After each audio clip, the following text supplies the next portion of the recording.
warahmatullahi wabarakatuh. Kembali berjumpa dengan saya Hirsman Arif dari Forum News Network. Hari ini hari Jumat tanggal 26 April 2024, Tim Nasional Pemenangan Anies Muhaimin atau sering disingkat sebagai Timnas Amin itu rencananya akan secara resmi dibubarkan, dan acara itu dikemas dalam sebuah forum halal bihalal yang katanya akan dilaksanakan di rumah dari calon presiden pasangan 01 Anies Baswedan di kawasan Lebak Bulus. Saya kira kabar ini pasti akan menjadi momen yang sangat menyedihkan bagi Anda semua yang menjadi pendukung dari pasangan Anies dan Muhaimin ya.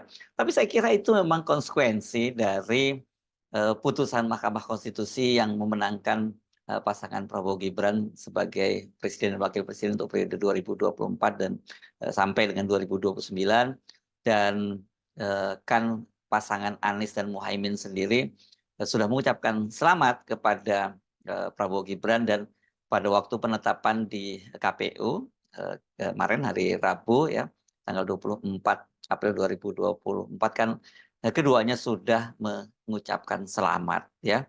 Kendati tentu saja soal Mahkamah Konstitusi itu tetap menjadi catatan. Jadi kalau meminjam quote yang atau pernyataan yang paling banyak di-quote dari tokoh apartheid, anti apartheid di Afrika Selatan, Nelson Mandela ini, "Forgive but not forget," gitu ya. Karena memang saya kira penting ini ya, kecurangan ini tidak bisa bisa dibiarkan terus, didiamkan terus, harus terus selalu dipersoalkan, karena kalau tidak itu akan dampaknya akan sangat buruk terhadap perjalanan sejak politik dan demokrasi bangsa, dan apalagi di depan mata kan akan ada pilkada serentak. Ya, jadi pola-pola ini udah ada pattern-nya ya, yang nanti tinggal di pola kecurangan Pilpres 2024 itu tinggal di copy paste untuk dilakukan di pilkada-pilkada, dan itu jauh lebih mudah karena skalanya kan lebih lebih kecil. Jadi kalau skala nasional aja bisa, apalagi kemudian skala lebih kecil. Nah, ini keputusan atau kabar sebenarnya, kabar soal akan dibubarkannya Timnas Amin itu disampaikan oleh calon wakil presiden sendiri ya, Muhaimin Iskandar, ketika dia kemarin itu menerima kunjungan pengurus DPP Partai Keadilan Sejahtera di kantor PKB. Ya tentu sudah selesai. Besok akan diadakan acara pembubaran Timnas besok pagi. Belum tahu ini saya. Apa itu pembubaran? Timnas. Halal bihalal. Rumah besok Anies Baswedan. Timnas. Kita kan DPP bukan Timnas. Nah, ini yang saya kira kemudian menjadi banyak pertanyaan publik yang kemarin juga itu ditanyakan oleh sejumlah media ya.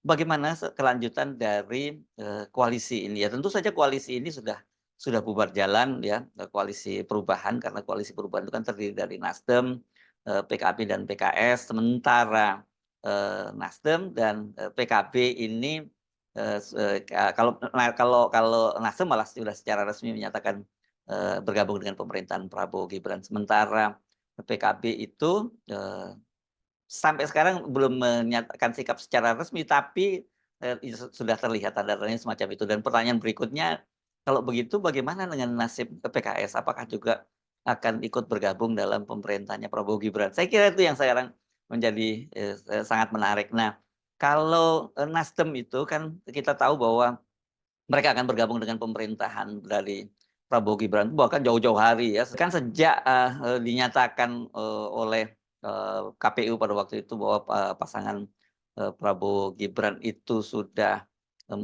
ditetapkan sebagai memperoleh suara terbanyak, itu kan Nasdem sudah paling paling awal mengucapkan selamat ya, dan kemudian diikuti dengan kunjungan Prabowo Subianto ke gedung Nasdem Tower kan di kantor DPP Partai Nasdem, dan Prabowo pada waktu itu bertemu dengan Surya Paloh dan mengucapkan terima kasih karena Surya Paloh itu tanpa menunggu sidang di Mahkamah Konstitusi sudah menyatakan selamat kepada pasangan Prabowo dan Gibran, dan ini tentu saja menjadikan semacam dukungan moral yang sangat besar bagi Prabowo, karena di tengah-tengah kemungkinan ada sengketa di Mahkamah Konstitusi, rivalnya, artinya pendukung rivalnya maksud saya Partai Nasdem, pendukung utamanya sudah mengucapkan selamat dan apa artinya kunjungan pada waktu itu ya tidak ada lain penafsirannya bahwa Nasdem itu akan bergabung dengan pemerintahan Prabowo Gibran ya. Kendati belum ada keputusan final dari Mahkamah Konstitusi. Nah kemarin itu Surya Paloh kemudian melakukan kunjungan balasan ke rumah pribadi Prabowo Subianto di Jalan Kertanegara Kebayoran Baru Jakarta itu, dan kemarin itulah secara resmi kemudian dinyatakan bahwa Nasdem sudah mendukung pemerintahan dari Prabowo Gibran. Artinya akan bergabung dengan kabinet Prabowo Gibran. Tentang posnya saya kira itu yang pasti sekarang lagi dihitung-hitung, dikalkulasi gitu. Saya harus sampaikan bahwa saya sangat menghargai karena Pak Surya Paloh termasuk salah satu yang paling pertama ya untuk mengucapkan selamat atas diterimanya mandat dari rakyat kepada pasangan calon 02. Kemudian langkah-langkah selanjutnya, komunikasi telah berjalan terus-menerus secara intensif antara Pak Surya Paloh, antara rekan-rekan yang ditunjuk oleh beliau dan dari pihak kami, dari Partai Gerindra, pertemuan dan komunikasi yang intens dan yang cukup produktif. Sehingga hari ini tadi terjadi suatu bisa dikatakan pertemuan yang efektif, yang produktif. Kita sepakat bahwa kita akan kerjasama untuk sebesar-besarnya kepentingan rakyat Indonesia. Semua kekuatan yang bisa bergabung untuk bekerja untuk rakyat, memberi suatu pemerintahan yang kuat dan efektif di tengah dinamika dunia sangat dinantikan masyarakat kita. Saya kira itu dari saya. Jadi terima kasih Pak Surya, terima kasih Nasdem. Kita sangat gembira saudara bersama kita. Terima kasih. Nasdem hari ini menyatakan, kembali menegaskan, bukan hanya yang pertama, mendukung pemerintahan baru di bawah kepemimpinan Bapak Prabowo Subianto dan Mas Gibran. Kita tentu berharap agar jalannya administratif pemerintahan ke depan ini dengan dukungan yang diberikan oleh berbagai komponen dan seluruh kekuatan institusi partai-partai politik yang ada di negeri, insya Allah kita akan mampu memberikan sesuatu yang jauh lebih hebat dan berarti untuk tetap melihat Indonesia dengan optimisme ke depan.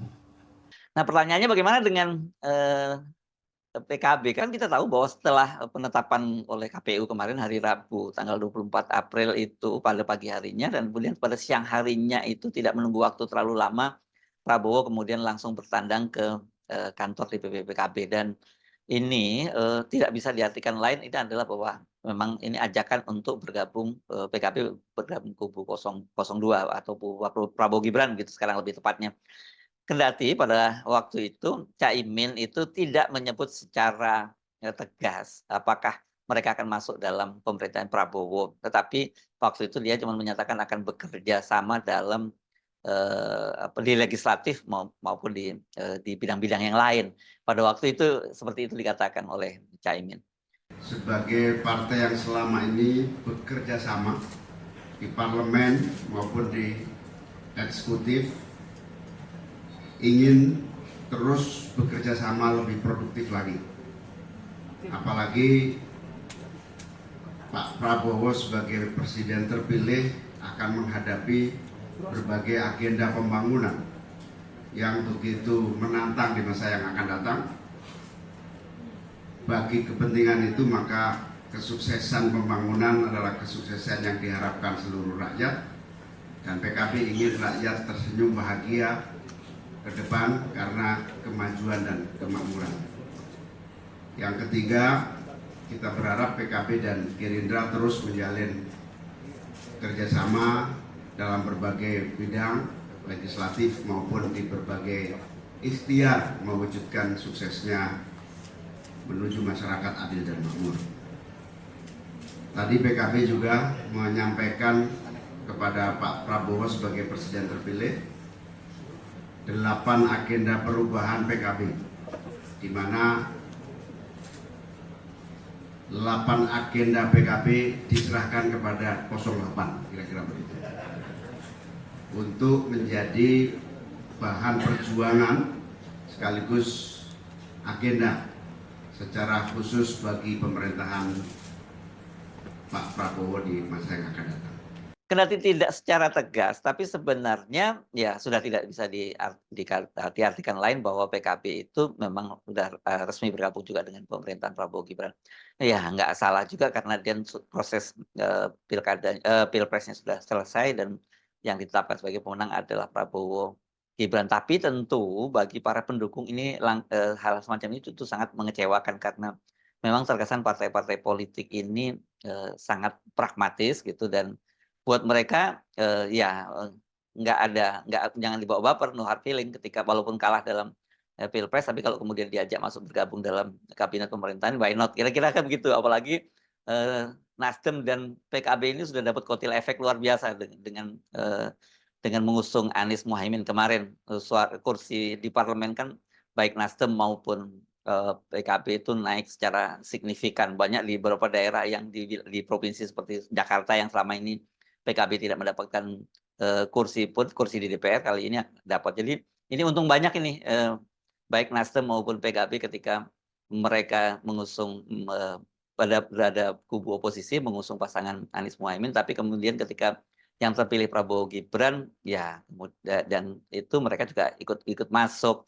Nah ini yang saya kira beda sekali ya logika dari para politisi dengan para relawan atau para pendukung gitu ya. Nah, pertanyaan berikutnya bagaimana dengan PKS? Karena PKS ini sejak awal seperti ini sinyal yang disampaikan oleh bukan kubu lah, ini sebenarnya faksi dari atau faksi lah, kita sebut faksi PKS, yakni Habib Abu Bakar Al-Habsyi, sekjennya itu kan sejak awal memang waktu itu dia juga termasuk yang lebih awal mengucapkan selamat kepada pasangan Prabowo Gibran, tapi kan kemudian diralat oleh Majelis Syuro, ini kan institusi resmi di PKS ya, bahwa pada waktu itu mereka belum mengucapkan selamat karena masih ada proses di Mahkamah Konstitusi. Nah belakangan ini juga Habib yang pertama kali berkomentar ya, mereka terbuka kerjasama dengan Prabowo Subianto dan Gibran Rakabuming yang terpilih menjadi presiden dan wakil presiden. Dan rencananya seperti dikatakan oleh Sekjen PKS Abu Bakar Al-Habsyi, itu hari Sabtu nanti mereka akan menggelar halal bihalal dan semua cawapres itu diundang untuk hadir, di luar tentu juga para ketua-ketua umum partai, dan Prabowo Subianto termasuk yang diundang. Besok kami akan ada halal bihalal. Sabtu pagi jam 8. Kita akan mengundang seluruh presiden, wakil presiden dari semua calon. Kita undang seluruh partai, ya. Berharap ada suasana rekonsiliasi yang baik, ya, sehingga ke depan kita berpikir, mari kita kerjasama memikirkan nasib NKRI 5 tahun ke depan lebih baik lagi. PKS mengundang besok halal bihalal. Itu mungkin mukadimah untuk kita dialog, untuk ngobrol banyak, ya. Kita berharap Pak Presiden pemenang bisa berhadir, ya, dan partai-partai yang lain juga berhadir, dan paling tidak Sohibul Bait PKB di sini berhadir, jangan lupa, ya. Jadi kita kumpul saja dulu di PKS esok, di suasana yang kecil tapi mungkin romantis lah, ya, ya. Jadi mungkin dari situ nanti kita akan berangkat langkah selanjutnya, ya. Yang jelas bahwa PKS ini saya sudah katakan, PKS paling siap dengan segala situasi. mau di dalam, mau di luar, mau di dalam, tugaskan keluar, dari luar ditugaskan ke dalam, kita siap. Tinggal permasalahan suasana dialognya aja nanti. Ya, kita tunggu saja berapa hari ini, moga-moga kalau Pak Prabowo datang, ya kita juga akan kasih karpet merah sebagai presiden pemenang. Kita akan sambut, ya, gitu. Adapun menyangkut masalah pilkada, semua rata-rata menginginkan Anies maju lagi. Ya kalau memang cocok, ya why not? Silakan saja. Tetapi dari PKS lagi menginginkan, karena Pak Anies sudah 25%, suaranya sudah levelnya nasional. Jadi kita berharap ada kader dari PKS kebetulan menjadi jawara sedikit dalam kursi, nggak banyak-banyak amat kok. Paling tidak 18 kursi udah bisa mengantarkan untuk memilih gubernur. Sungguh pun nggak bisa berdiri sendiri. Kita minta tolong PKB, nanti mungkin Nasdem atau yang lain. Selebihnya nanti siapa yang akan terpilih dalam situasi nanti di ujung-ujung. Ya. Apalagi tadi pertanyaannya. Menyangkut pembicaraan di internal kita. Ada bocoran apa dari Pak Mohaimin? Pak Mohaimin ini bocorannya tidak terlalu banyak. Halus-halus saja. Jadi sehingga kita nggak bisa menangkap sebenarnya, ya, bocor halus. Jadi cuman saya yakin dan percaya Pak Mohaimin ini orang Demokrat yang sangat kuat dan punya perhatian dalam untuk membangun bangsa ke depan. Pasti dia punya perhatian untuk dan tidak akan baper terus berkelamaan, ya. Kita juga begitu udah putus apa semua next, yallah ke depan. Kita melangkah selanjutnya, ya. Enggak ada. Kita belum tahu dengan Nasdem perkembangannya apa, ya.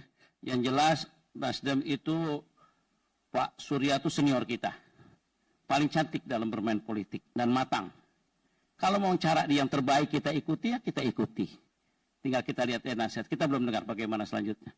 Nah, ini menarik ya, karena meskipun tidak dinyatakan bahwa mereka ingin bergabung, PKS ingin bergabung dan dengan permintaan Prabowo Gibran, tadi kan menyatakan bahwa PKS itu siap untuk bekerja sama, mau berada di luar parlemen juga siap, mau di dalam parlemen juga siap. Ini yang saya kira juga tidak bisa ditafsirkan lain bahwa itu ada harapan dari Sekjen PKS untuk bisa bergabung dalam pemerintahannya Prabowo Gibran. Apalagi kan kalau lihat sejarahnya, PKS ini kan punya hubungan yang cukup panjang dengan Prabowo Subianto pada Pilpres 2014 dan 2019 kan mereka menjadi pendukung dari Prabowo ya.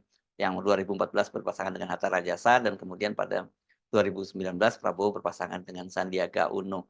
Jadi artinya iya mereka punya chemistry juga. Tapi persoalannya kan kita tahu bahwa di dalam internal PKS sendiri juga tidak satu kata dalam soal bergabung dengan pemerintahan. Ada faksi-faksi yang menjadi pendukungnya Anies dan faksi yang saya kira mungkin faksi yang idealis itu masih tetap mereka mencoba bertahan di luar kabinet. Tapi tentu faksi-faksi pragmatis yang ya mereka realistis bahwa berada di luar pemerintahan menjadi oposisi sampai 3 periode itu tentu akan sangat berat. Jadi mereka tentu akan lebih nyaman kalau mereka juga masuk dalam pemerintahnya Prabowo. Tapi pertanyaannya apakah Prabowo juga menginginkan PKS untuk bergabung? Sejauh ini belum ada tanda-tanda semacam itu. Kan beda sekali dengan PKB dan dengan Nasdem. Dalam hal Nasdem juga Pak Surya Paloh itu kan langsung didatangi, Pak Prabowo mengucapkan terima kasih. Begitu juga kemarin begitu ditetapkan oleh KPU kan yang pertama kali didatangi oleh Pak Prabowo adalah PKB. Jadi ya ini kelihatannya ada keinginan memang dari Prabowo untuk menggandeng kedua partai ini, apalagi kalau PKB mengingat mereka ini kan sebenarnya pada Pilpres 2024 ini paling awal berkoalisi dalam koalisi Kebangkitan Indonesia Raya waktu itu, tapi cuman sayangnya nggak deal karena Muhaimin ingin jadi calon wakil presiden, tapi Prabowo tidak menginginkan itu dan rupanya Prabowo menunggu Gibran. Nah, PKS saya kira mungkin agak sedikit berbeda karena ini kalau PKS katakanlah masuk ini pasti juga akan kita bisa membayangkan semua partai-partai bergabung di dalam kabinetnya Prabowo Gibran dan hanya menyisakan PDIP gitu.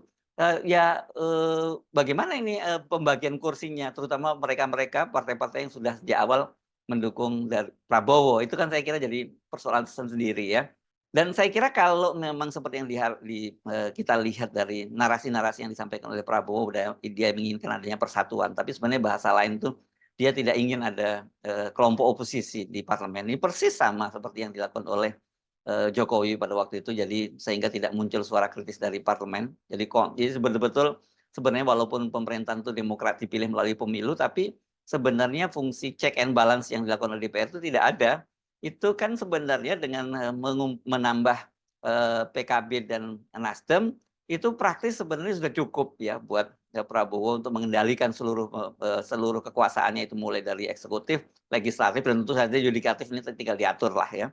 Nah, ini kenapa? Karena kalau kita lihat kan perolehan suara dari PDIP kendati dia jadi pemenang pemilu itu kan hanya 110 kursi, sementara PKS diperkirakan antara 52 sampai 53 kursi, katakanlah 53 kursi. Jadi hanya total mereka itu 163 kursi kalau digabungkan antara PKS dengan PDIP. Nah, sementara kita tahu jumlah kursi di parlemen saat ini kan jumlahnya menjadi 580 kursi. Artinya ini nanti PDIP dengan PKS itu hanya memiliki kalau digabung itu 28,1%. Jadi dengan cara begitu apapun maunya pemerintahan itu nanti mau undang-undang, mau misalnya revisi APBN dan sebagainya dipastikan akan mulus. Ada perlawanan-perlawanan di parlemen oleh kedua partai ini, tetapi saya kira hanya berhenti pada wacana perlawanan, tapi ketika diadakan voting misalnya di rapat paripurna ya dipastikan mereka akan kalah.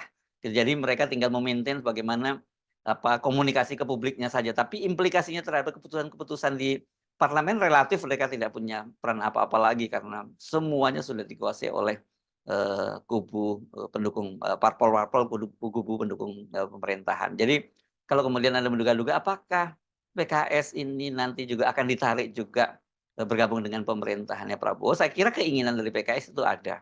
Ya, sementara dari sisi Prabowo Gibran, terutama partai-partai pendukung koalisi, saya kira ini justru mereka merasa sebaiknya PKS nggak usah masuk lah, karena itu akan mengurangi jatah mereka. Dan saya mendengar juga pernyataan-pernyataan dari partai pendukung Prabowo Gibran itu, dealnya ini biasanya kalau dengan PKS itu cukup alot gitu ya. Jadi untuk apa? Karena sebenarnya kalau PKS datang juga tidak melengkapi, kalau PKS juga tidak masuk, itu kan tidak mengurangi. Kira-kira gitulah situasinya PKS saat ini. Tetapi kalau kemudian ternyata PKS juga masuk ke pemerintahan Prabowo Gibran, saya kira lengkap sudah ya kecewaan dari para pendukung paslon 01 Anies Muhaimin, khususnya Anies, yang sangat kecewa dengan praktek dari partai-partai politik. Kan kita sejak awal sebenarnya memang kekuatan dari pasangan Anies Muhaimin, terutama Anies, itu saya kira terletak pada relawannya, tapi bukan pada parpolnya. Begitulah realitasnya. Tapi kan yang punya tiket, yang bisa ngatur permainan semua itu adalah partai politik. Makanya saya bilang, ya selama Anies Baswedan tidak punya partai politik, ya dia hanya bisa bisa beruntung kalau dia kemudian diusung. Tapi setelah itu deal-deal politik ya dia tidak bisa dilibatkan lagi karena dia memang bukan politisi yang punya partai politik. Saya Hersbun Arif dari Forum News Network, tetap semangat ya. Terus jangan patah hati ya, jangan kecewa, ngambek gitu menghadapi situasi seperti ini, karena sebenarnya tugas kita itu untuk terus berikhtiar, untuk berjuang untuk memperbaiki bangsa dan negara kita, tentu juga untuk umat Islam juga berjuang untuk kejayaan Islam di Indonesia. Tetapi satu hal yang pasti kita mesti melihat ya ini aturan permainannya seperti itu. Jadi kalau kemudian Anda merasa ya aturannya curang dan sebagainya, nah bagaimana caranya kita bisa mengubah aturan-aturan itu mekanismenya bagaimanapun sekarang adalah melewat partai politik. Tapi oke, lupakan, jangan bawa baper gitu, jangan lihat bahwa kalau kemudian sekarang ini Timnas Amin dibubarkan juga jadi kiamat, nggak seperti itu ya. Terus berjuang, tugas kita hanya berikhtiar tentang sementara ketentuan itu kita mesti orang beragama, kita mesti percaya pada qada dan qadar gitu, pada ya takdir dari Allah Subhanahu wa taala, dan belum tentu apa yang Anda lihat itu seolah-olah sebuah hal yang buruk, itu kemudian di mata Allah itu hal yang buruk. Kita tidak tahu seperti apa ya. Terus berikhtiar dan berdoa. Saya sekali lagi ya, saya mohon pamit. Assalamualaikum warahmatullahi wabarakatuh.